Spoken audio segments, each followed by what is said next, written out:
तो हम लोग पढ़ेंगे आज किसका, इवन वर्सेस ऑल्सो।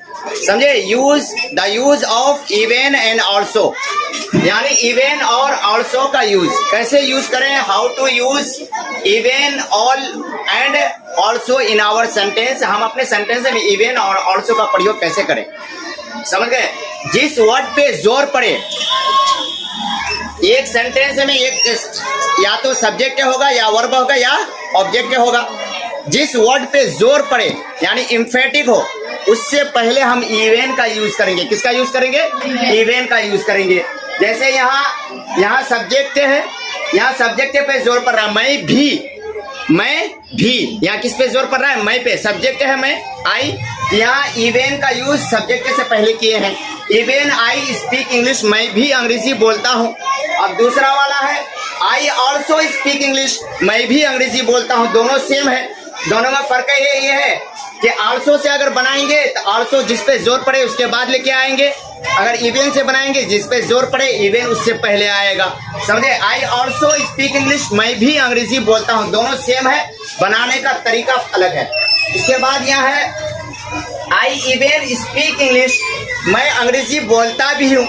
यहाँ किस पे जोर पड़ रहा है, वर्ब पे जोर पड़ रहा है। किस पे जोर पड़ रहा है, वर्ब पे जोर पड़ रहा है। या वर्ब से पहले इवन का यूज किए हैं, वर्ब से पहले इवन का यूज किए हैं। आई इवन स्पीक इंग्लिश, मैं अंग्रेजी बोलता भी हूँ। यहाँ वर्ब बोलना पे जोर पड़ रहा है। इसके बाद यहाँ आई स्पीक ऑल्सो इंग्लिश, मैं अंग्रेजी बोलता भी हूँ। दोनों सेम है, दोनों का ट्रांसलेशन सेम है, दोनों का इस्तेमाल थोड़ा फर्क है कि इवन वर्ब पे जोर पड़ रहा है तो वर्ब से पहले इवन का यूज किए हैं, और ऑल्सो से बनाएंगे तो ऑल्सो जिस पे जोर पड़े उसके बाद लेके आएंगे, यहाँ स्पीक के बाद आया। उसके बाद है आई स्पीक इवन इंग्लिश, मैं अंग्रेजी भी बोलता हूँ। मैं अंग्रेजी भी बोलता हूँ।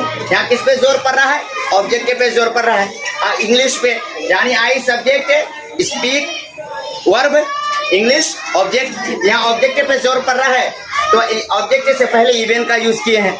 समझे, मैं अंग्रेजी भी बोलता हूँ, यानी अंग्रेजी इंग्लिश से पहले यहाँ इवन का यूज किया। अब ये लास्ट वाला, ये वाला भी वही है, आई स्पीक इंग्लिश ऑल्सो, मैं अंग्रेजी भी बोलता हूँ। यहाँ इंग्लिश ऑब्जेक्ट पे जोर पड़ रहा है, ऑल्सो से बना है तो ऑल्सो ऑब्जेक्ट के बाद आएगा। तो समझ गए कि जिस वर्ड इवन और ऑल्सो का यूज क्या है, जिस वर्ड पे जोर पड़े इवन उससे पहले आएगा। चाहे सब्जेक्ट पे जोर पड़े या वर्ब पे जोर पड़े या ऑब्जेक्ट पे जोर पड़े, इवन हमेशा जिस पे जोर पड़े उससे पहले आएगा, और ऑल्सो जिस पे जोर पड़े उसके बाद आएगा। समझे, इवन आई स्पीक इंग्लिश, मैं भी अंग्रेजी बोलता हूँ। आई ऑल्सो स्पीक इंग्लिश, मैं भी अंग्रेजी बोलता हूँ। समझ गए, आई इवन स्पीक इंग्लिश, मैं अंग्रेजी बोलता भी हूँ। आई स्पीक ऑल्सो इंग्लिश, मैं अंग्रेजी बोलता भी हूँ। आई स्पीक इवन इंग्लिश, मैं अंग्रेजी भी बोलता हूँ। आई स्पीक इंग्लिश ऑल्सो, मैं अंग्रेजी भी बोलता हूँ।